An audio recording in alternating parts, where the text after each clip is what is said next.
The sky was black, torn by flashes of lightning that danced on the broken pavement. Rain fell in heavy sheets, cold and unkind, as Aisha stood outside the small house that no longer welcomed her.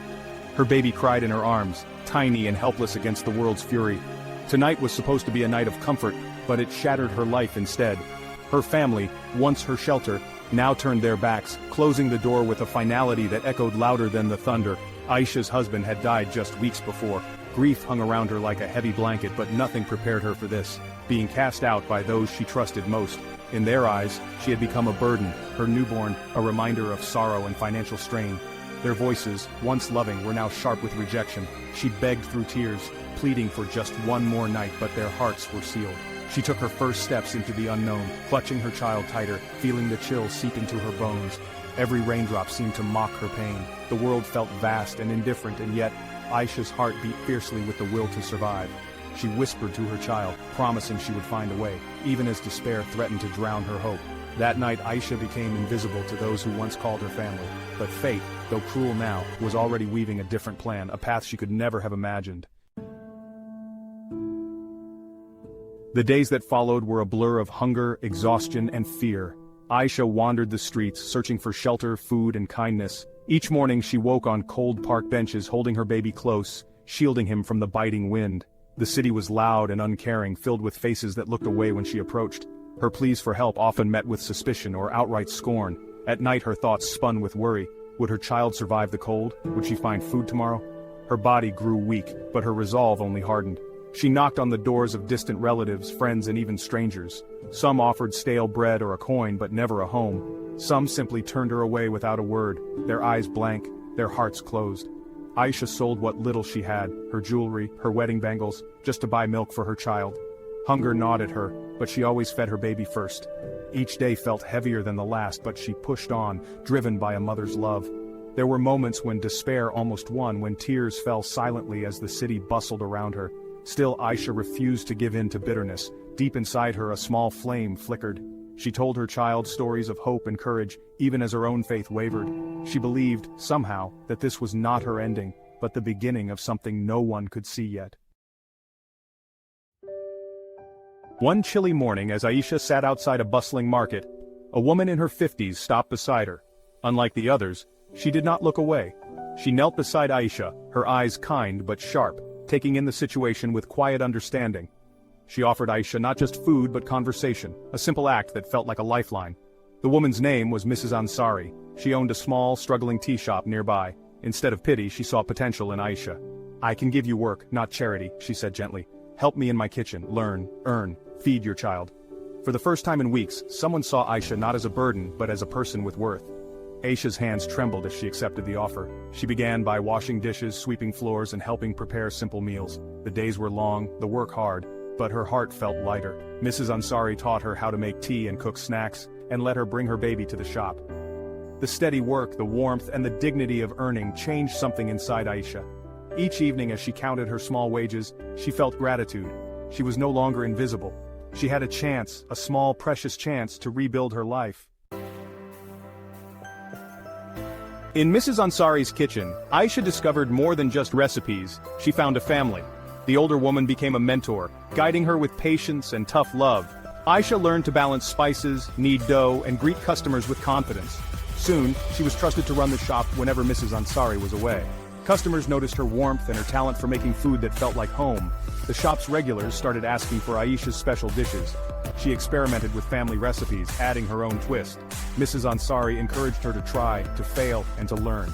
Each mistake was a lesson, each compliment a building block for her self-esteem. Slowly, the fear that had once ruled Aisha's days began to fade. With her savings, Aisha moved into a small rented room. Her son, now healthy and growing, became her constant companion. Evenings were filled with laughter and stories, hope replacing the shadows of her past. She started dreaming again, of owning a place where no one would ever be turned away hungry. Mrs. Ansari saw her ambition and offered support. "You have a gift," she said. "Don't let fear hold you back." And so Aisha began planning. She scribbled ideas in a worn notebook, imagining a shop of her own, a place that could change lives as hers had been changed. Aisha's journey was not a straight line. Her first attempt to open a food stall faced many hurdles. She struggled to gather enough money, often skipping meals to save every rupee. Some days customers were scarce. Some nights she cried herself to sleep, wondering if she had made a mistake. The city's competition was fierce, and failures came often and hard. Despite the setbacks, Aisha pushed forward. She listened to her customers, adjusted her recipes, and learned how to stretch her small budget. She faced theft, harsh weather, and even illness, but never let them break her spirit. Each new challenge taught her something valuable, about business, about people, and about herself. Little by little, her stall gained a reputation for delicious food and kindness. Families returned week after week, bringing friends and spreading the word. With each satisfied customer, Aisha felt her confidence grow. She hired a helper, then two, creating jobs for other women in need. The small victories piled up: her first profit, her first newspaper mention, her son's first day at school. These wins reminded her that progress, though slow, was possible. Hope became her constant companion, guiding her through every dark moment. Success did not come overnight, but it did come. Years passed and Aisha's food stall blossomed into a thriving restaurant. She opened another, then another, each one filled with warmth and laughter. Her recipes became famous, her story inspiring others who had once lost hope. Aisha made it her mission to employ women who needed a second chance: widows, single mothers, the homeless. She trained them, encouraged them, and built a team that felt more like family than staff. Her business grew, but so did her compassion. Every meal served was a reminder of her own journey from despair to triumph. She spoke at events, sharing her story and urging others not to give up. Media outlets told tales of the queen of comfort food. Her son thrived, proud of his mother's courage and kindness. Aisha's life was full of work, of love, and of gratitude for the second chance she was given. But life, as fate would have it, still had one more twist in store. The past was about to return, not as an enemy, but as a test of her heart. One day, 3 weary faces arrived at her restaurant. They looked older, thinner, beaten down by life, her estranged relatives, the very people who had abandoned her years ago. They did not recognize the successful owner who greeted them with a welcoming smile. Desperate, they asked for work and food, humbled by their struggles. Aisha's heart pounded as she listened to their stories. She felt old wounds ache, memories of cold nights and harsher words flooding back. She could have turned them away, just as they once turned her, but she remembered her promise to herself and to her son. She took a deep breath and chose kindness over anger. Aisha offered them food and shelter.